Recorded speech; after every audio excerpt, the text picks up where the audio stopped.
Hello children, I am Judy Andret and we meet again in the next installment of triangles and its properties. Today we are going to study angle sum property of the triangle, and based on that we will complete an exercise. So what does the angle sum property of a triangle tell us? It tells us that the total measure of three angles of any triangle, if you add all the angles, the measures, then it would come to 180. How does this happen? So let's see. Here we have a triangle ABC and ACD is its exterior angle. Now we have already studied what an exterior angle is. Now exterior angle here is addition of both of the interior opposite angles, also called remote interior angles. So this 1 and 2 together gives you 4. But 3 and 4 together is 180. So 1 and 2 is nothing but 4. So 1, 2 and 3 all together will be 180. So let's see how the steps work. So here first 1, 2 and 3 are the angles of the triangle. This is the given thing. And then 4 is the exterior angle when BC is extended. BC is extended to certain point D. It is a line, so it can be extended. So certain point D and you get an exterior angle ACD and this angle number 4. Now justification or the steps of proof. So here 1 and 2 together gives you 4 because it's exterior angle. The reason is by exterior angle property. Now 1, 2, 3 equals to 4 and 3. Now what we are doing basically here is we are replacing this 4 with 1 and 2.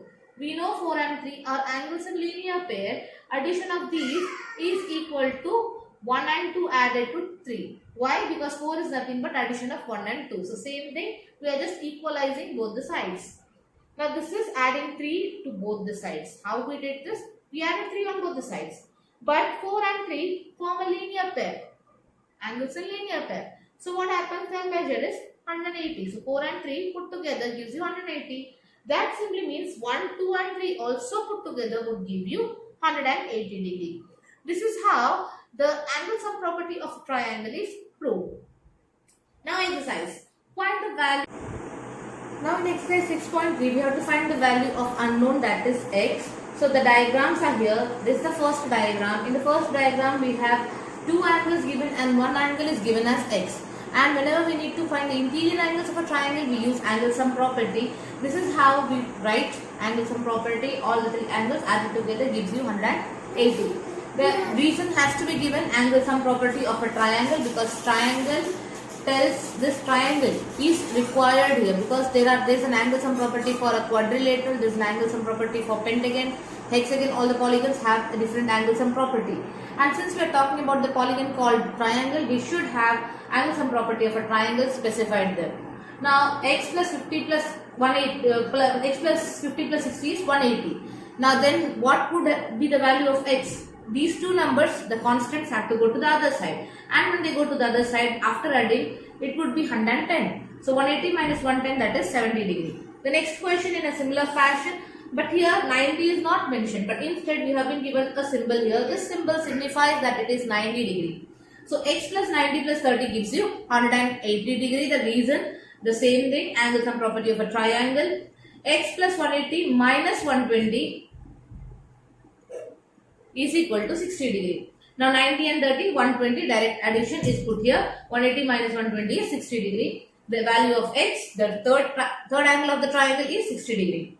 Now here obtuse angle triangle. Now we might wonder whether we could apply angle sum property for a particular type of triangle. No such thing. All the triangles, let it be an acute angle triangle or obtuse or right, scalene, isosceles or equilateral, all of them can be applied with this angle sum property. So here we are going to apply the same property. So what happens when we apply? We get this kind of statement, and the reason for that has to be mentioned again.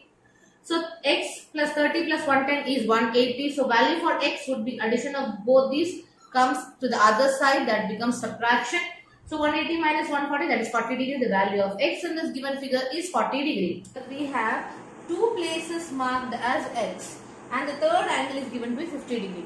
So we write the same statement, x plus 50 is 180. Now we know the variables, when they add it becomes the number, so 1x plus 1x, that is 2x, and this 50 goes to the other side. So what happens is 2x equals to 180 minus 50.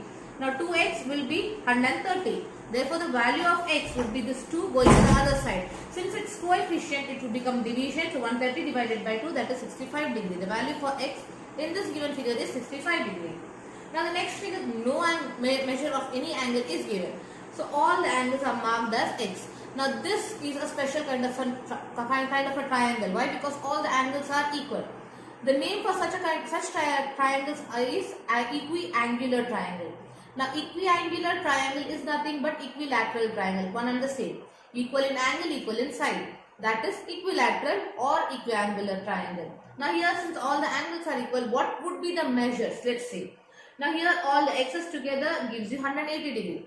3x, that is 180. So value for x would be 3 divides 180. So when 180 is divided by 3, we get 60 degrees. So each angle of this triangle is 60 degree. That is nothing but equilateral triangle. So the measure of all the angles of an equilateral triangle, each one is 60 degree. Now next, again we have been given the figure with no measures. So here this square thing means it's 90 degree. This is 2x and this is x.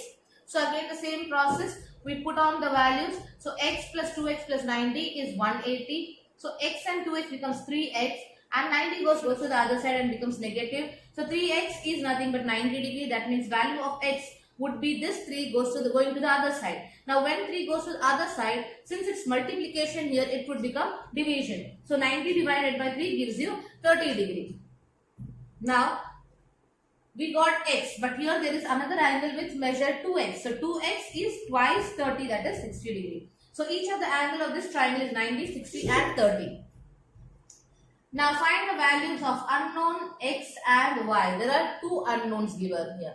So we are going to use both exterior angle property as well as the angle sum property. Both of it is going to be used here. So here we have x and y given here. So first step would be to find y, because you cannot find x directly. Or if you want, we can find x also using exterior angle property.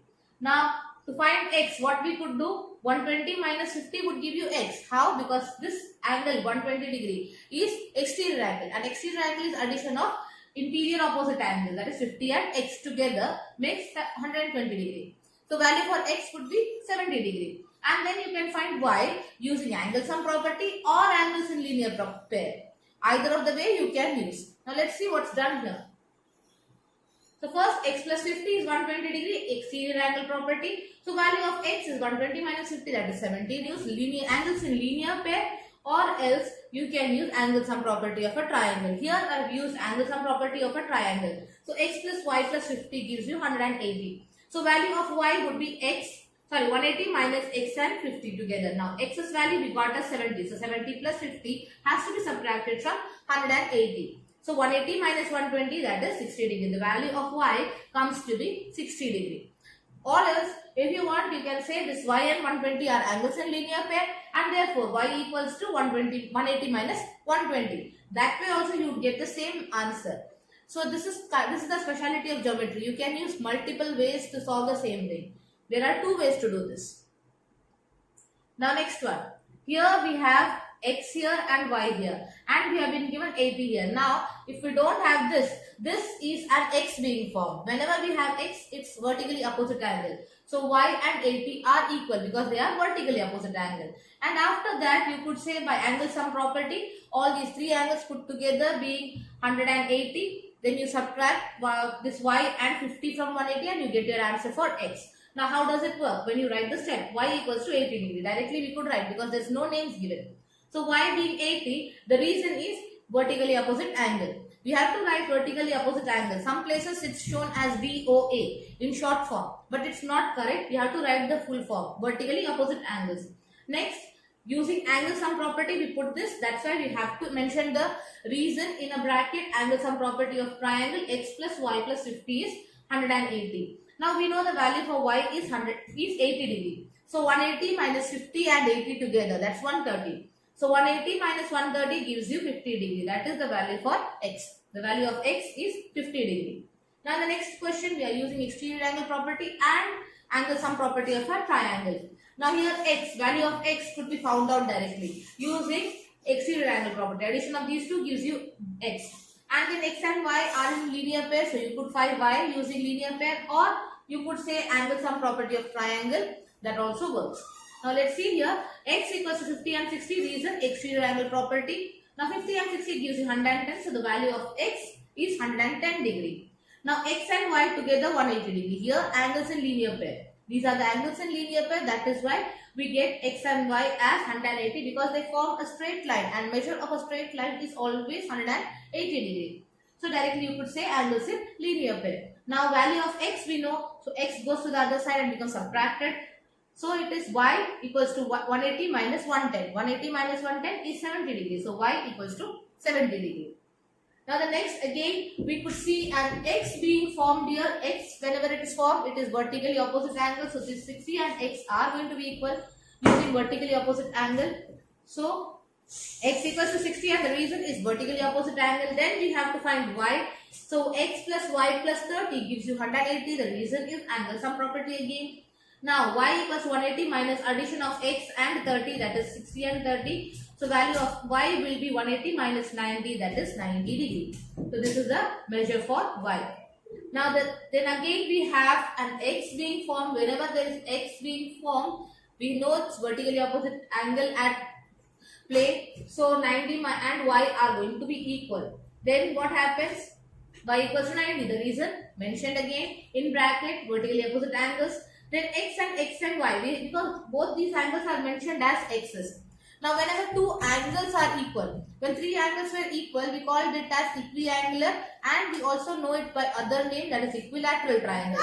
Here two angles are equal, that means two of the sides are also equal. When two of the sides are equal, then it is an isosceles triangle. So this triangle that is being formed here is an isosceles triangle. So x and y gives you 180 degree. We know the value of y to be 90, and these two x's added together becomes 2x. So 2x equals to 180 minus 90. So 2x equals to 90 degree. Since 2x equals to 90, we need to find only one x. We are not asked the value of 2x. So x equals to 90 by 2, that is 45 degree. This is isosceles right angle triangle, because one of the angle is 90 degree and the rest of the two angles are equal. Other name for this would be isosceles right angle triangle. Two of the types of triangle are merged together.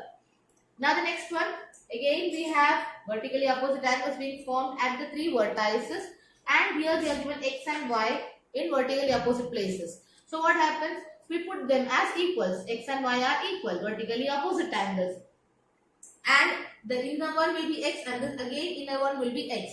So all these angles are x's, and when all angles are equal, we know that it is angular and equiangular triangle or equilateral triangle. So 3x being 180, so x will be 180 by 3, that is 60 degree. Next, sum of the length of any two sides of a triangle is greater than the length of the third side. This is the property that we use while forming a triangle. Whenever we are given the measure of a side, there are certain times when a triangle can be formed and a triangle cannot be formed. So this property tells us when a triangle can be formed.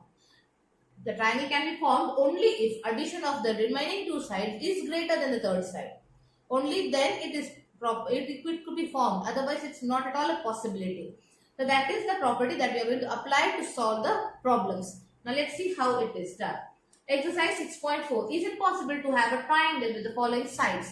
The measure of the sides are mentioned here, and we need to see whether or not we could form a triangle using these measures. Now let's see the first pair, 2 and 3. When you add together, it comes to 5, and the third side is 5. Then 3 and 5 total is 8, greater than 2. Okay. Then 2 and 5 total 7, greater than 3. That is a possibility. But the question, the statement that we just now saw told us it has to be greater, not equal, greater. Now here 2 and 3 together becomes 5, and we have a side measuring 5. So it is not a possibility. It has to be greater. It has to be something like 6 or 5.1. But since it's exactly equal, it's not a possibility. Now next one, 3 and 6 totals up to 7, greater than 7. 3 and 6 totals up to 9, greater than 7. So it is okay. Next, 3 and 6 and 7 totals up to 13, greater than 3, agreed. 3 and 7 totals up to 10, greater than 6. So this triangle could be formed. So yes, it is a possibility. Now 6 and 3 totals up to 9, which is greater than 2. Okay. But 3 and 2 is 5 and it is smaller than 6, the third side. That's why it's not a possibility. 6 and 2, 8, greater than 3, well and good. But 2 and 3 together makes 5 and it is smaller than 6. So again this triangle cannot be formed. So it's a no for this one. Take any point O in the interior of the triangle PQR. Is OP plus OQ plus PQ. Sorry, OP plus OQ is greater than PQ. We have to mention. Now here we have a triangle and we have to say yes or no. How it is, we'll discuss about it. So let's get the lines formed. Now, soon as we form the connect the points and make the lines OP, OQ and OR, we see there are 3 triangles being formed. This one and this 2 and this 3. There are 3 triangles. So the property that we studied, sum of any 2 sides is always greater than the third side, will come at work here. Alright. So OP and OQ. OP and OQ are the sides of triangle OPQ. And addition of these two will naturally be greater than the third side. Only then the triangle is formed. So OP and OQ together is greater than PQ. OQ and OR is greater than QR because the third side. Again OR and OP is greater than PR. Again the third side. The same property is at work here. So all the places we could say yes, yes and yes. Now next we have a triangle here. BM and CM are given to be equal. When it is equal, that means this point M is the midpoint and therefore that makes AM a median. AM is the median here. Now here this question states very clearly AM is median of triangle ABC. AB plus BC plus CA is greater than twice AM. Twice AM, we are going to show that. Now how do we do that? Now first AB plus BM is greater than AM. AB plus BM is greater than AM. How does this work? Because this is the triangle. There are 2 triangles being formed after we join the points A and M and we get the median. So this triangle 1. So in this triangle we see AB and BM put together would be greater than the third side, that is AM. That's the first point to be noted. Now next, AC plus CM is greater than AM. Again the same property at play. The third side being smaller than the remaining 2 sides, or 2 sides sum up to be greater than the third side. Now add 1 and 2. Whenever we are adding such kind of statements, LHS, this is our dividing factor, the greater than and the smaller than sign, and that LHS and RHS will be added together. So here AB plus BM plus AC plus CM is greater than AM plus AM. That's how we would add. So the statement would be like this. AB plus BM plus AC plus CM is greater than AM plus AM. Now AM and AM there are twice. So we get 2 AM as in question. Now here what happens next is BM and CM. Now see BM and CM. If you see totals up to BC. If you add those 2 lengths we get BC. The entire side BC. So BM plus CM is BC. So BM and CM can be replaced with BC. So instead of BM and CM, we are going to write BC. So AB plus BC plus AC is greater than twice AM. The statement that was asked in the question. We have proved it in a stepwise manner. This is how it is supposed to be proved. Now next. ABCD is a quadrilateral. AB plus BC plus CD plus BA is greater than AC plus BD. Again, here they are asking whether or not it is true. Since we are proving it is true, so you have to write yes, the statement is right at the end. Since it's not written, I am telling you. Now, AB plus BC is greater than AC. AB plus BC is greater than AC. CD plus DA is greater than AC again. The second point to be noted. We are talking about these 2 triangles. Now, these 2 triangles will see AD plus AB is greater than BD and BC plus CD is greater than BD. AD and AB greater than the third side BD. BC and CD greater than the third side BD. The triangle. Alright, these are the 4 points. And now we are going to add all these 4 points. So when you add, what happens is we get 2 ABs, 2 BCs, 2 CDs and 2 DAs. And here again 2 AC and 2 BDs. So 2 is taken to be common. There are 2 of everything. So let's put 2 of those commons and then cancel these 2's. So what's left is AB plus BC plus CD plus AD is greater than AC plus BD. So is it right? Yes, it is right. ABCD is a quadrilateral. AB plus BC plus CD plus DA is smaller than twice AC plus BD. The same question, a little twisted. Now here, how do we prove? Now here what happens is, we are going to see the triangles again. AO plus BO is greater than AB. Here we have taken the point of intersection as O. So AO and BO. AO and BO greater than AB, the third side. Likewise, BO and CO. BO and CO greater than BC. Then CO and DO greater than CD. Then AO and DO greater than AD. This is the 4 statements. Now we are going to add all those 4 statements. When you add, what you get is a long statement like this. Now what happens is AO, BO, CO, there are 2 AOs, there are 2 BOs, there are 2 COs and there are 2 DOs. And here we have ABCD, all the sides AB, BC, CD and DA or AD. Now AO and AO, there are twice, but AO and CO, CAO and CO. When you total up, you get AC, the entire diagonal. And BO and DO, when you add up, you get BD, the entire diagonal. So here we are stating AO and CO is AC, BO and DO is BD. So we are going to replace those additions with these AC and BD. So what we get is, since we have 2 AO and 2 CO, and addition together gives you 2 AC. And similarly 2 BOs and 2 DOs, that is why addition would give you 2 BD. So twice AC plus BD is greater than AB plus BC plus CD plus AD. Now this is just the inversion of the statement, that's nothing but the same statement here. AB plus BC plus CD plus AD is smaller than twice AC plus BD. Now next, the length of 2 sides of a triangle are 12 cm and 15 cm. Between what 2 measures should the length of third side fall? Now here we have to be a little judgmental as to how we are going to find out the third side. Now the measure of the 2 sides are given. So that means we have to add and subtract. The subtraction and addition, whatever the numbers come, the third side would lie in between those 2 measures.